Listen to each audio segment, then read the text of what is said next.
Locos, damas y caballeros, it's your boy Dave in the 702 coming back at you for that Monday boxing recap known as the Shoe Shine. And know what you're seeing, you're not tripping. My co-host Drew Evo is out today. He was doing some heavy overtime in the city of Philadelphia. Again, guys, if you just saw the preview, the beginning of this show, I don't know what happened. This streaming software has crashed on me a couple of times in the past month. It might be time to update something. So I appreciate everybody joining me. Again, I'm Dave in the 702. Obviously, Drew Evo is out today. I'm going to do my best. I got some stuff on my mind. Obviously, it was a major weekend for boxing. Some people went as far to say that it was the best boxing card in the history of the U.S. Oh, come on now. Stop with the cap, guys. Stop with all this kissing ass. There's too much kissing ass. As it is, we've got to do away with our cultural norms. We got to hold men's hands and give honorary Hall of Fame awards. Shout out to Wiley Coyote in the chat. Appreciate you guys joining me. I will be opening up the phone line. Hopefully nothing else is going to crash. It crashed right at the beginning of this. As I said, Drew Evo is out. He had to do some overtime in the city of Philadelphia. Shout out to that SS Spider. But today I wanted to take most of the show, and today's going to be a really short show. Particularly because I'm not going to cover everything from Riyadh season. Excuse me, guys. Whoa, I had to cough. I'm not going to cover everything that all 6 fights that we saw Riyadh season. I'm going to leave that to the Wednesday night show. Lots to talk about that, but I am going to talk about Terrence Bud Crawford, his performance. And today is all about Canelo, because Canelo and Berlanga started their press conference tour in New York City. Of course, they're going to be coming to Los Angeles next. And he did a lot of radio appearances today. One that really, I watched the entire interview, guys, on Sirius XM, caught it on YouTube actually, and that's the interview with Sway. So shout out to Sway, which you guys all know about 106 KMEL. Sway was a Bay Area rapper. And I ran into Sway in Miami with Fat Joe, and we ate Cuban sandwiches that had Cubanito coffee at 6 in the morning on Miami Beach. What you guys know about that? Shout out to you, Nando. Yeah. Today I'm going to do is I'm going to leave a lot of the recap that, and some of you guys here in the chat actually attended the event. And it looked like a spectacular event. Obviously, most of us feel that, hey, Eminem, as much as Eminem's impact in the world of hip hop, was, it was great. Maybe it wasn't the best thing to have him open up the main card with a Eminem concert. Like, if you're going to spend all that money, what I would have done is spend it on Kendrick Lamar, guys. I'm just saying. I think my shit was about to crash again. Let me know if you guys can hear me, if everything is okay. Can't believe this shit is crashing on me like that. Anyhow, shout out to everybody joining me in the chat. Today I wanted to talk about Terrence Bud Crawford's performance, and obviously I titled it, we could all stop with the cap that Canelo versus Terrence Bud Crawford would be competitive. I think we all saw Terrence Crawford give the guy flowers. Madrimov, he was completely much tougher than I anticipated. Madrimov is a beast, physical beast with a tremendous amateur background. I talked about that last Thursday on the special show. There was some things I don't like about him mechanically with his technique, but it worked for him, guys, because everything he did in that main event stifled the offense of Terrence Bud Crawford. And what we didn't get to see right away in the beginning of the fight was Terrence Crawford dominate and dictate the pace. He switched to southpaw position, and he stayed southpaw for the majority of the fight, if not the entirety of the fight. And Madrimov's herky-jerky style and body movement and his head movement really stifled Terrence Crawford at the beginning of that fight. It was very, very difficult to score those rounds. There wasn't a lot of action. There's less than 100 punches thrown between both of them. Addy Medi says, I blame the gloves for Bud's horrible performance. And there was a major issue. And that is a big issue, guys, because you guys can remember in the career of Floyd Mayweather, he would have never allowed for that bullshit. I'm fighting with the gloves I want to fight, and that's that. And it seemed that Terrence Crawford had to switch to those Grant gloves, which immediately he tore those up. If you guys remember last week seeing the face-offs between Madrimov and Terrence Bud Crawford, a lot of the size advantages that most people thought Madrimov was going to have, they weren't really there. Not only were they the same height, Terrence Crawford filled out nicely to 154.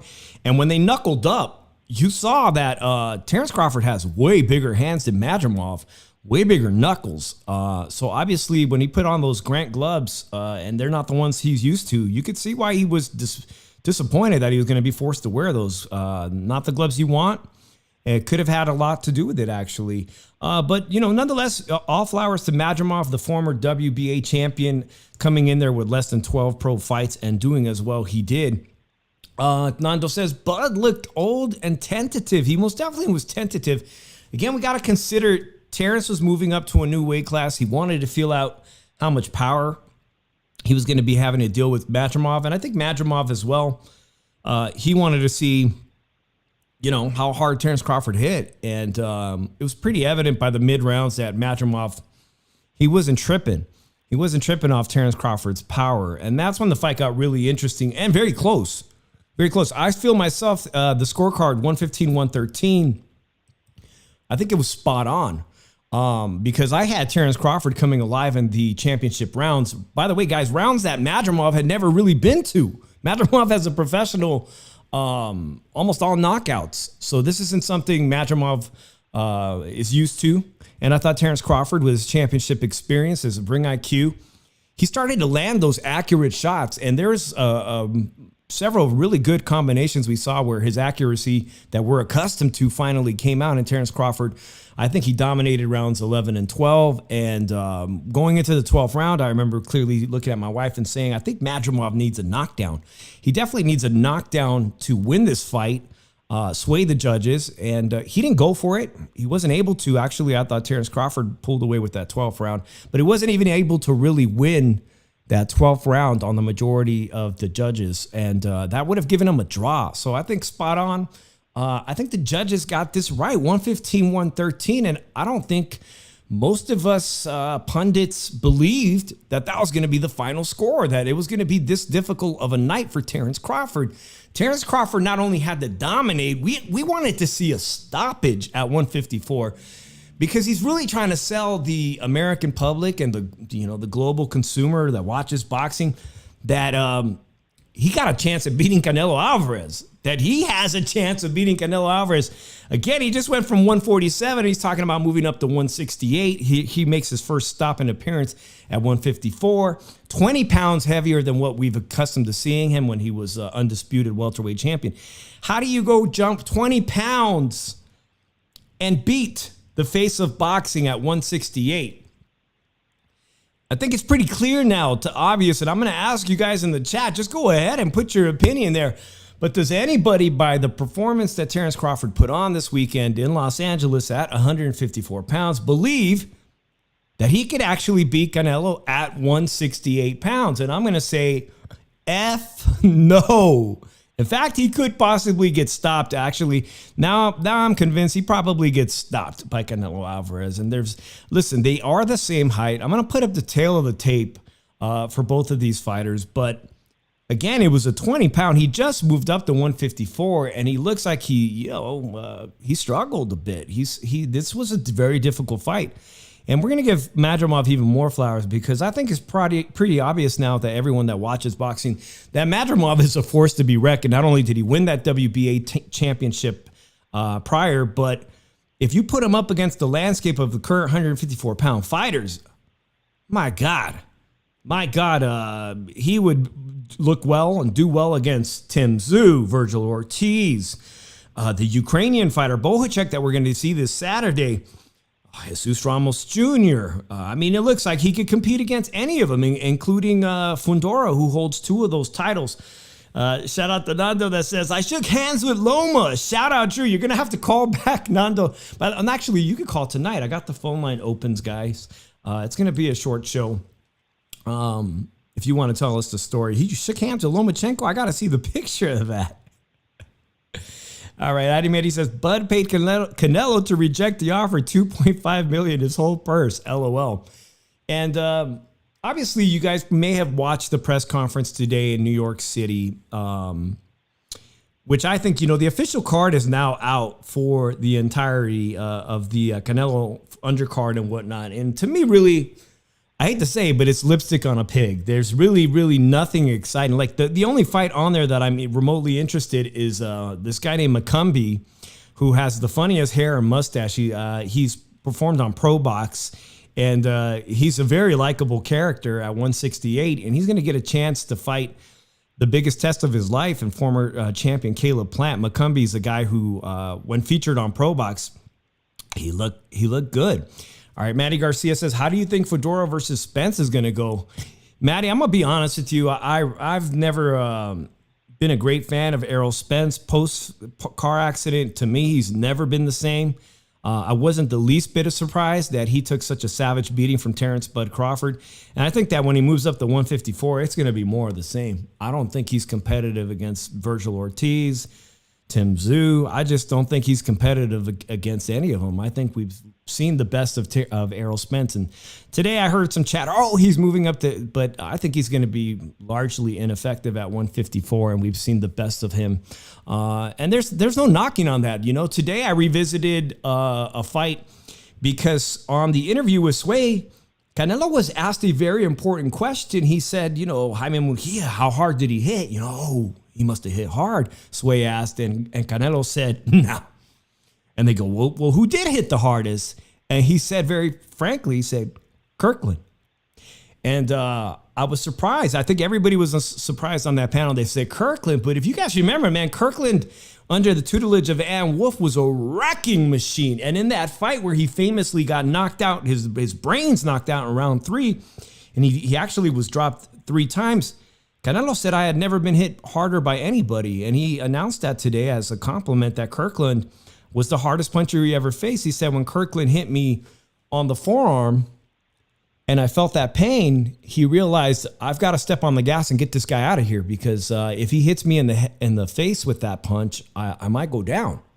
So that was really, really interesting today to hear that from Canelo Alvarez on the Sway interview. I'm going to get to more of the points that I thought stuck with me today. Obviously, Canelo's doing a press tour. He's in New York City. And he mentioned David Benavidez, and they brought up Terrence Bud Crawford, and we're going to talk about that. But let's go back to Saturday night with Terrence Bud Crawford's performance against Madrimov, the Uzbekistan fighter, guys. Let's pull up the tail of the tape here for what a potential matchup with Canelo Alvarez and Terrence Bud Crawford would look like. On here, let me just make sure I got the right one. And by the way, shout out to Rhonda in the chat. I appreciate you guys. She's got a good channel here on YouTube. Where did that go? Bear with me, guys.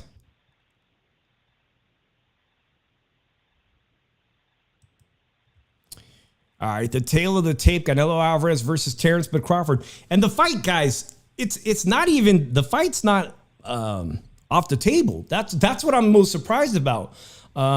Turki Al-Sheikh, he's had some more words with Canelo Alvarez because he took a personal offense that Canelo Alvarez said, I don't give a fuck. I don't give a fuck about UFC Noche and what you're going to be doing September 16th right here in Las Vegas. I don't care. I'm Canelo Alvarez Promotions, and I'm going to continue to work with my promoter PBC on this deal, and I'm going to go move forward. And I think he did the right thing. It's Mexican Independence Day. There's no reason to give up that date. There's no reason to concede, even though the opponent is Edgar Berlanga. As I said, I find it to be lipstick on a pig what they're selling to us. This, the Mexico versus Puerto Rico showdown. You heard it today at the, the big press conference in New York City. That's about all they can sell you on. And the fact that Edgar Berlanga had 16 knockouts in his first 16 pro fights, that's what they're hoping to sell this whole event on. Now, if we were to get Terrence Crawford versus Canelo Alvarez, and as I mentioned in the thumbnail, there's no way that I think this fight is competitive. There's no way I think this is a fight. All right, Terrence Crawford is older. If this fight potentially happened in May of next year, we would be looking at a 36-year-old Terrence Crawford. Although they are the same height, that's about all they have. Muscle density, muscle mass, power, natural power. I give Canelo Alvarez all the edge in those departments, Now, the most interesting thing from the Sway interview today is the fact that Canelo Alvarez says the fight isn't off the table. He's still open to it. Although publicly, when asked by Dan Canobio, he told Dan Canobio, I think Terrence Crawford lost this Saturday. He thinks Madrimov was the proper winner. Now, it all comes down to money. Again, in the Sway interview today on SiriusXM, he said he's earned that right. Basically, he reiterated the fact that during the entirety of his career, everybody was saying, fight this guy, fight that guy, or you won't fight this guy. And he said, I fought them all. I ended up fighting them all. He said, I wouldn't fight Gennady Golovkin. I fought him 3 times. And at this point in his career, he's going to fight who the F he wants to fight in what order he wants to fight. And nobody's going to force him to do anything unless the money is right. Then he'll concede. Nando Lama says, Bud is cooked. I'm sorry. He knows it too. Might retire if he doesn't get that Canelo fight, in my honest opinion. Wiley Coyote says, if Canelo took a calf kick from me, he'd go down for sure. What? You got some devastating kick power in there. All right. Canelo Alvarez says, if the money is right, I could be talked into just about anything. All right. Again, Nando says, most of the folks in my section were disappointed with the Bud fight and thought he lost. It was close, though. Okay, it definitely was close. I think he edged it out in rounds 11, 12. But when you are at the actual fight without commentary and you're wrapped up in what's going around you, it's definitely much, much harder to score. I've been at fights where I got it wrong in person. The Lomachenko-Devin Haney fight, I was there in person. It was really hard to score that fight. Went back and had to watch it again. I'm curious how you guys who watched the fights, there was a lot of shenanigans. I don't got the pictures, but most of you guys that follow the sport saw a lot of the ringside drama. I saw that Emiliano Vargas and his brothers, that Keyshawn had the cojones to step up to Emiliano Vargas. Is that a big flex? He's only 20 years old, right? I don't think he's even legally allowed to gamble yet. Flexing on Emiliano Vargas, like, come on, Keyshawn. Andy Cruz fought on Saturday. Andy Cruz, with a spectacular 7th round knockout of a terrific fighter in Moran, I believe Antonio Moran of Mexico. Spectacular KO. You wasn't running up on Andy Cruz. He's running up on Emiliano Vargas, 20-year-old prospect Emiliano Vargas. Yet you got the silver medal. You should be running after Andy Cruz, trying to chase that fight. You said you was going to finish him as a professional. If you didn't see what else happened, Caleb Plant, is he raza? Remember I told you guys in January of this year, I ran into Devin Haney's dad, obviously at the Virgil Ortiz fight. And Bill Haney was cracking everybody up. Bill Haney was right next to me saying, is Ryan Garcia raza?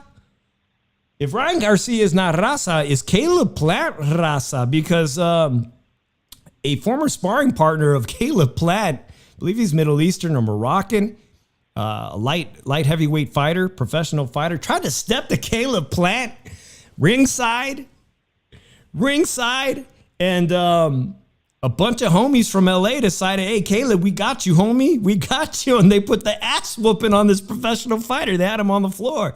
Now, I don't condone violence like this, guys. I hate seeing people think they're professional fighters at fights. In fact, even in Vegas, I was just telling my wife, I was like, shit, didn't we see a fight this year? I'm like, yeah, we saw a youngster start wailing on an older Mexican paisa, and I didn't think that was cool. I don't support violence in the stands, but this one actually, to me, was a little bit humorous just because this guy, sparring partner of Caleb Plant, tried to step to him, and all the Raza homies were like, damn, we down with you, Caleb. We see you in that 64 Impala, you flexing on Instagram.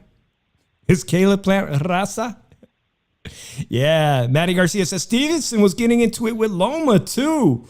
Loma, yeah. You know, Shakur Stevenson, he was ringside. He got to sit next to Turki Al-Sheikh. That's a big deal. Obviously, he's still promoterless. He's still right there with Eddie Hearn, which looks really, really good because it looks like, we're going to be getting potentially a really great fight, and that's Shakur Stevenson facing his mandatory in William Zepeda, you know. And that's very exciting because nobody thinks that Shakur is going to be fighting Gervonta Tank Davis. That fight doesn't seem to be happening. But if the Saudis want to spend their money, maybe they can get Shakur to fight, you know, a real badass. And that fight would actually look pretty good. To me, that fight would remind me a lot of when Floyd Mayweather fought Castillo. And Nando says, I ain't paying for any Shakur fights. Really? Would you pay though for the William Zepeda fight? I mean, yeah. Oh, that SS Spider's asking the proverbial question.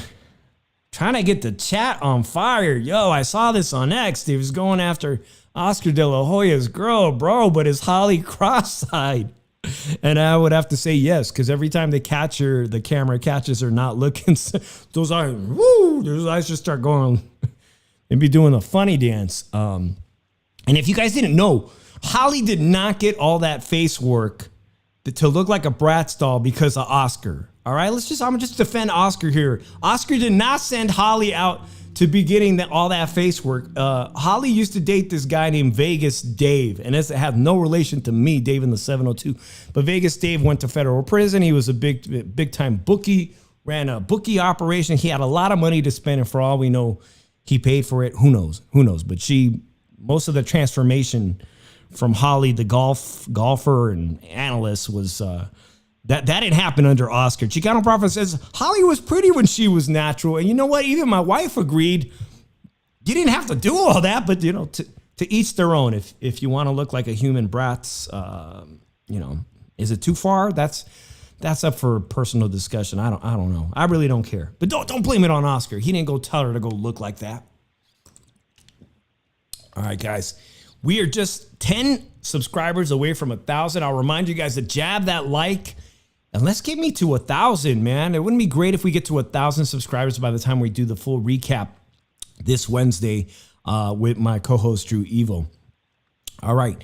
Yeah, we mentioned that Shakur Zepeda might be happening.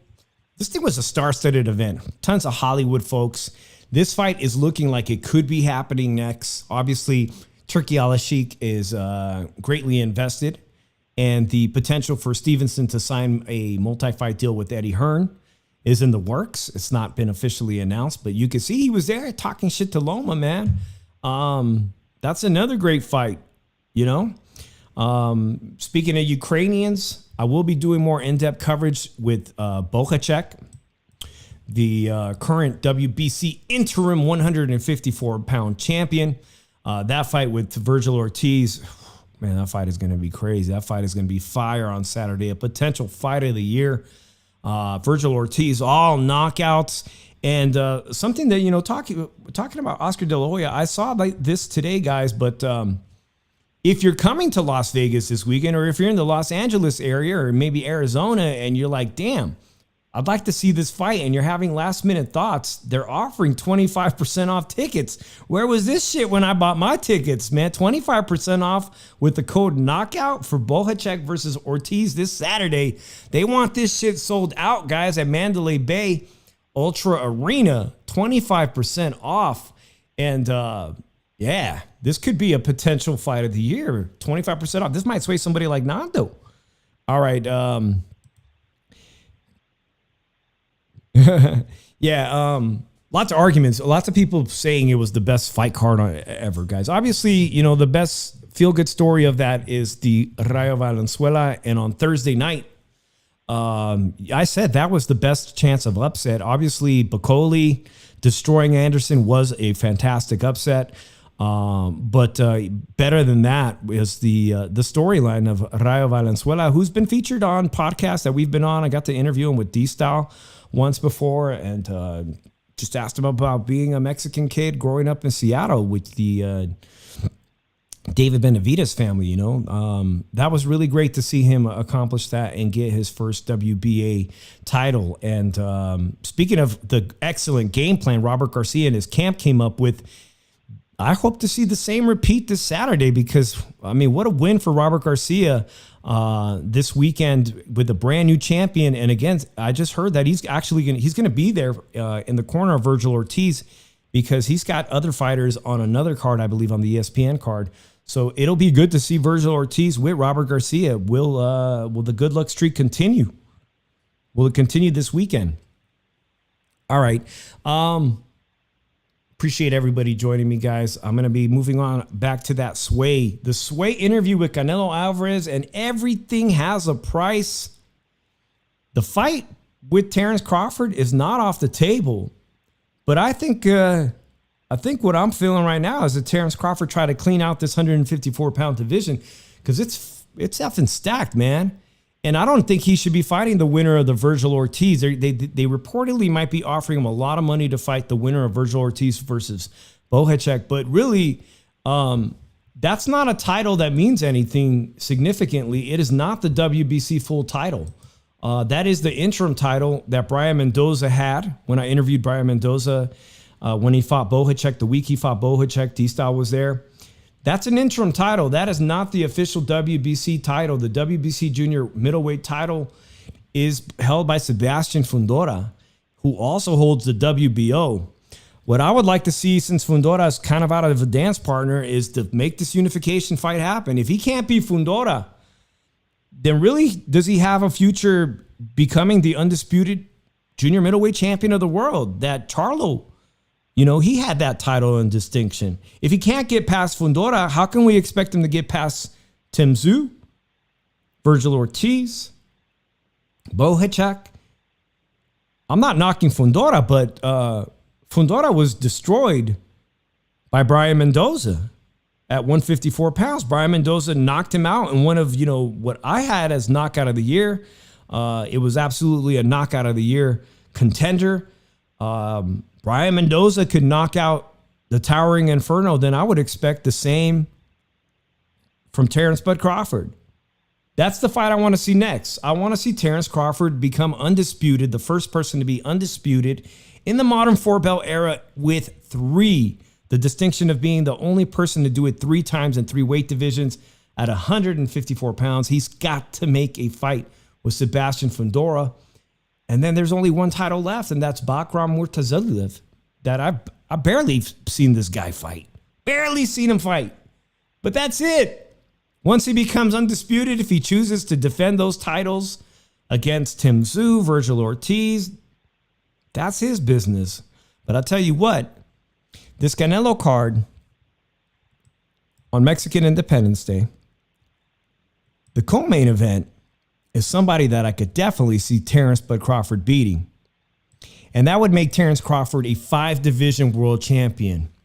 Does anybody here think Danny Garcia, who's been never fought at 160 pounds, is going to beat Lara? Lara's about, what, 40 years old? 40-year-old Lara, someone that Canelo fought? Terrence Bud Crawford, absolutely. He could abandon all this shit and just let us know, hey, I'm moving up to 160. I am the WBA champion, and I want to enforce my right to fight the WBA middleweight champion in the winner of the Lara versus Danny Garcia co-main event coming up in September. Those are the 2 best fights that I think Terrence Bud Crawford should be looking at right now, is eyeing the WBA middleweight championship title. Excuse me while I turn off my TV. By the way, Cincinnati Cynic says, Rayo's a bum. Bro, come on now. He showed you he's no bum. He stuck to the game plan. He outboxed. He exchanged when necessary. He got out the way. He made fucking Pitbull Cruz miss all night long. Chicano Prophet says, I got Lara beating Garcia. 40-year-old Lara beating up Danny Garcia, outboxing him. We remember that Lara was, one of the best players at 154. He held a title there. He's 40 plus years old. Man, that if you want to go with legacy, Terrence Bud Crawford, that's where you should be looking at. You should be looking at snatching up to that WBA middleweight title. Then this Canelo fight becomes even more interesting because right now it ain't interesting anymore. How we saw you struggle at 154 against a little unknown Madrimov, that's not helping you sell this idea. Going back to the Sway interview today, okay, Sin City Syndicate, I might agree with you there. I might agree with you there. Andy Ruiz's hand is a bum. Ironically, guys, this week I jacked up my right hand. I don't know if you guys, anybody that's been listening to the Shoe Shine knows that about a couple years ago, I fucked up my right hand and had a partial tear in my tendon. And I think I just did it all over again. And with the wonderful healthcare here in Las Vegas, I'm sure I'm going to get it repaired right away. All right. Andy Ruiz definitely jacked up his hand. And if you were calling Andy Ruiz a bum, I might agree with you on that. All right, there's plenty of drunk fights in the 200 section, he says. All right, the fight between Terrence Bud Crawford and Canelo Alvarez is remotely interesting to anybody right now. It's just not interesting right now because we saw him struggle against Madrimov. But Canelo Alvarez told, what's his name today, Sway, he got a price tag for that. The price tag to fight David Benavidez is still firm, $200 million. He reiterated the fact that David Benavidez walks around post weigh-in around 190 pounds, potentially more. And he said he wants to get compensated $200 million. So if the Saudis got $200 million, he'll fight David Benavidez. He'll consider it. Shout out Fight Doctor. Now he's got another price tag for Terrence Bud Crawford. He's told most reporters, there's nothing in it for me to fight Terrence Bud Crawford. He's a small guy. If I beat him, if I knock him out, you'll all just say, I beat up a small guy. If he loses to Terrence Bud Crawford, well, then he gets embarrassed. And we'll have a definitive answer to who was the best of this era. Was it Canelo or was it Terrence Bud Crawford? Who was truly the pound for pound best of this generation of the past 10 years? We'll have our answer. So it's really a no win-win situation for Canelo, but he's got a price tag for that. $150 million. I thought about naming this show today, is Canelo Alvarez a value proposition? And I know I got some gamblers in here. I got some people that buy stocks. Some of you who buy stocks are probably tripping today. Getting into this whole Kamala crash. But the greatest investor of all times, Mr. Buffett himself, is a value investor. That means he just classically does value investment is buy low, sell high. Today, it turns out he sold half of his Apple stock and people are freaking out. Like, what does he know that I don't know? Why did he sell half his share of Apple stock at Berkshire Hathaway? Why? Because he flipped it for a effing ridiculous fucking profit. And so I got to ask you the same thing about Canelo Alvarez. His payday is $35 million. Did Turki Al-Sheikh and the Saudis get into the sport of boxing at its worst time in American history? And he's saving the sport as a value proposition, as a value investment. He's buying the sport at its cheapest because boxing has never been in a worse state in the U.S. It's never been this bad. Is that what this is? A value investment? When you start talking about $150 million just to cover Canelo Alvarez's payday, well, shit, that's fuck off cash. That's not an investment. That's fuck off cash. $200 million for David Benavidez fight, and you still got to pay David Benavidez. You still got to put together a reasonable undercard. Well, that's not an investment at all. That's just one big fuck off write off, whatever. You're obviously not doing to make money because I don't see how you even make money on a Canelo versus Berlanga. You can't convince me Canelo versus Berlanga is very profitable. I don't even know how that is profitable. You guys know I live here in Las Vegas. I'm wearing my 49ers hat. Football preseason starts next weekend, and we've got they're about to demolish the Tropicana. But there really is, I hate to say it, but the Oakland A's don't have the money to build that stadium. And the fact of the matter is that there aren't people out there willing to invest in the Oakland A's who are having their last home game in Oakland at the Coliseum that I used to, their last game September 26th. And all they raised is $300 million. They can't get a sucker to invest in the Oakland A's. They got $380 million from the taxpayers of Nevada, guaranteed. And they're short, the whole stadium project's $1.2 billion. They can't get anybody to believe in that project. That shit's a pipe dream. 49ers are DOA. Come on. They're about to give up Ayuk to the Cardinals, and they still are going to have a great season. I'm excited as hell. Preseason's upon us here, guys. Next week, we'll be getting back to some football talk.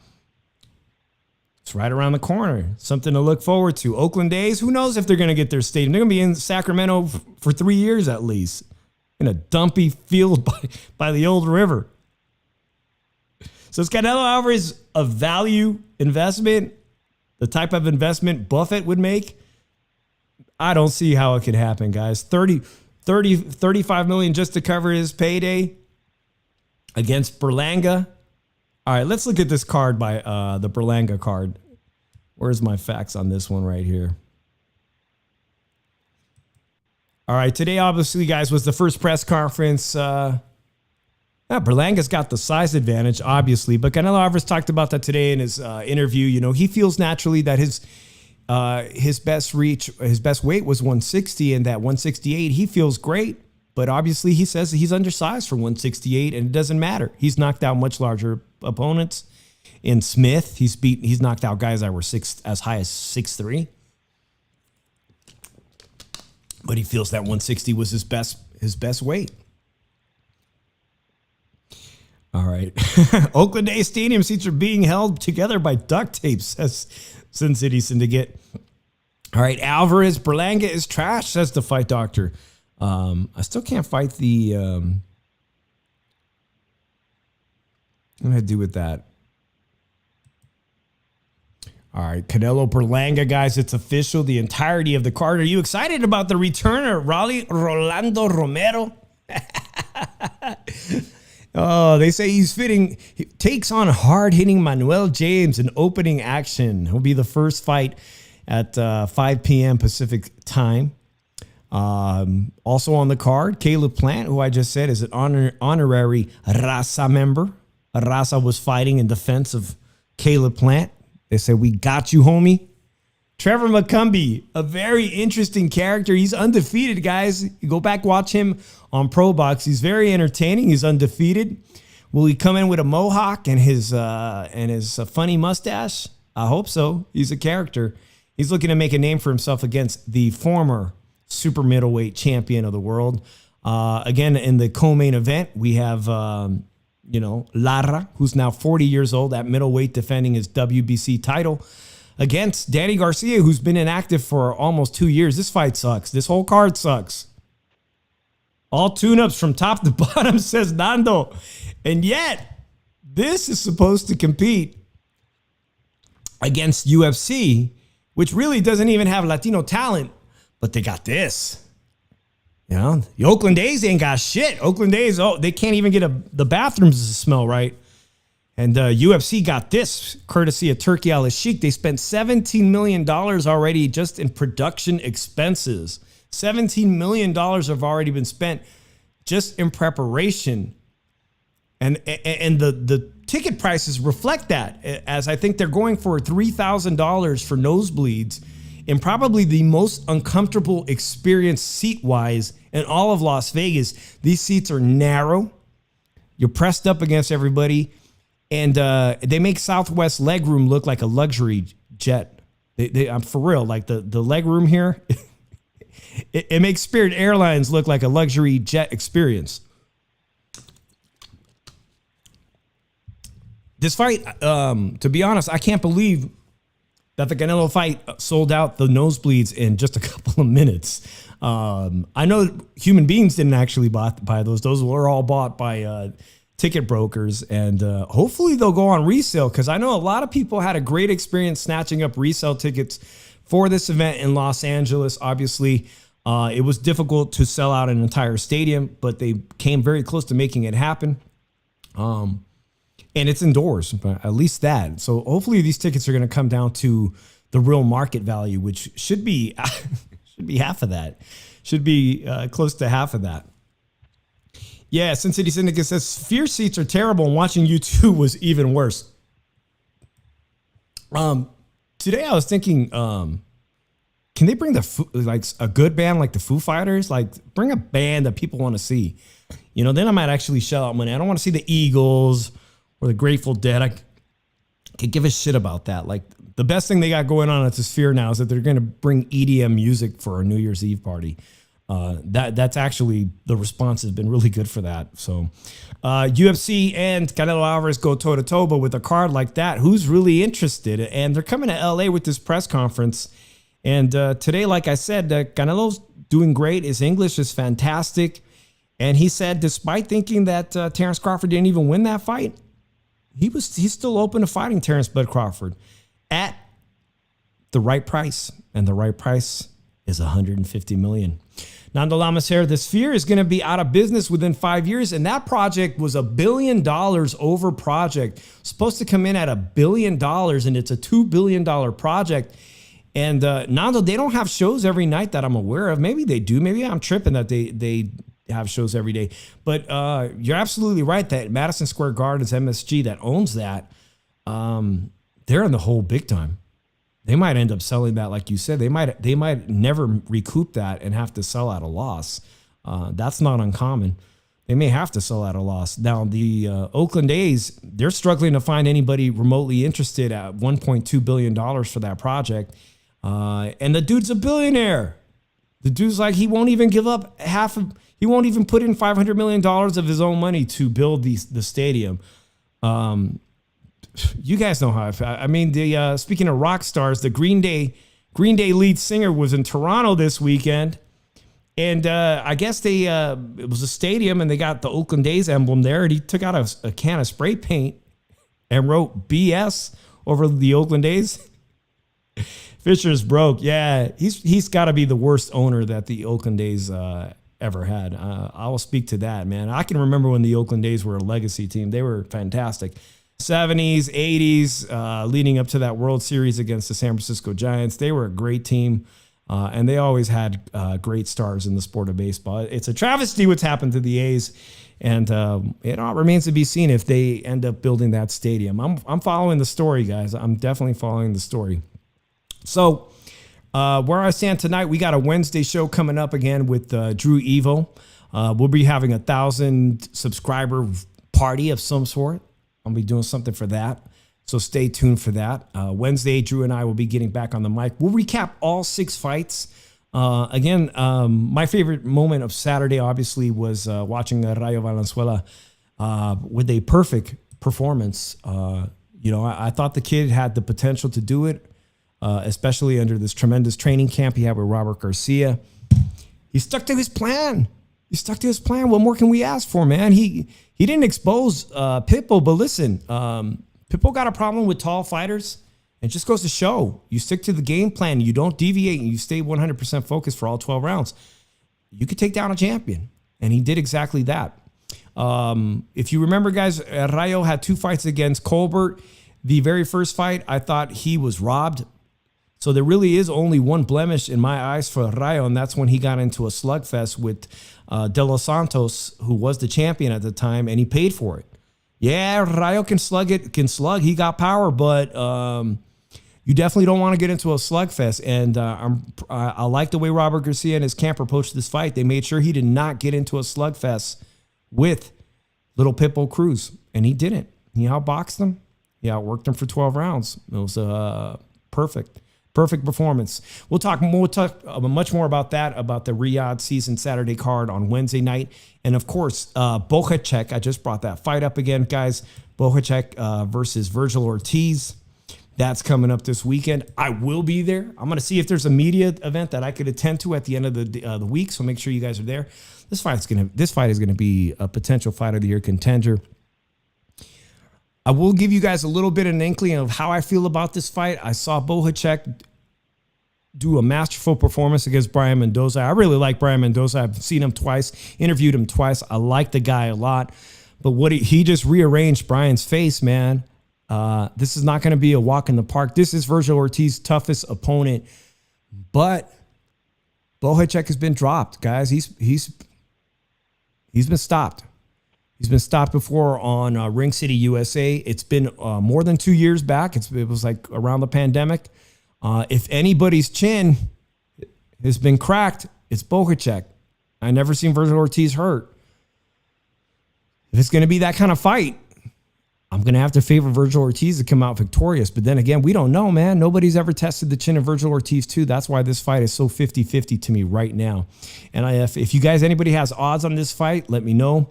Nando says Vergil special. He's going to prove it this Saturday. And I'm going to be real with you. If he beats Bohacek and stops Bohacek, you got a strong argument to make for Vergil Ortiz getting a shot at Terrence Crawford for Terrence's belt. A very dangerous opponent because for once in my life, I've seen Terrence Bud Crawford look human and look beatable. And it was at this weight class, which is, again, why moving up to 168 to fight Canelo, I don't know why you want it so much. Obviously, it's a major payday. You might be able to get a better equal paydays just sticking around at 154, trying to become undisputed. You might be. It might even be better advantage to you just to jump right here and go holler at Lara if Lara wins in September and try to become the WBA middleweight champion. So I'm going to end my show with this thought, guys. I appreciate everybody that joined me for this short show. Like I said, I'll be back on Wednesday with True Evil for a full Shoeshine recap episode. The only way that Terrence Bud Crawford could be competitive against Canelo Alvarez is if Canelo Alvarez did something completely unimaginable. And that's something that I haven't seen any fighter do since the glory days of boxing. And that's the Canelo to challenge himself for $150 million. If I'm Turki Al-Sheikh, I'm making the offer to Canelo. And I'm saying this is a catchweight fight. You weaken yourself and you meet Terrence Bud Crawford at 160 or 164. Then this thing gets very interesting. That's the only way I could see this fight remotely being interesting. Canelo said he felt he was probably his best weight class ever was middleweight. Today he said that in the interview with Shay on Sirius XM. That's the only way I could see Terrence Crawford versus Canelo being competitive is at a catchweight. You know, for $150 million, are you willing to lose a few pounds to give Terrence Crawford a bit of an advantage? Because obviously from this most recent performance, he's at a effing huge disadvantage. All right, I appreciate everybody joining me, guys. Thanks a lot. Make sure you guys are subscribed, hit the notification. Thank you to everybody. Walk with Rhonda, Nerd, I See You, Fight Doctor, Sin City Syndicate, Nando, Chicano Prophet, what's up in here, and everybody else that catches this on the replay. I appreciate you guys. We'll be back on Wednesday. Till then, peace out, everybody.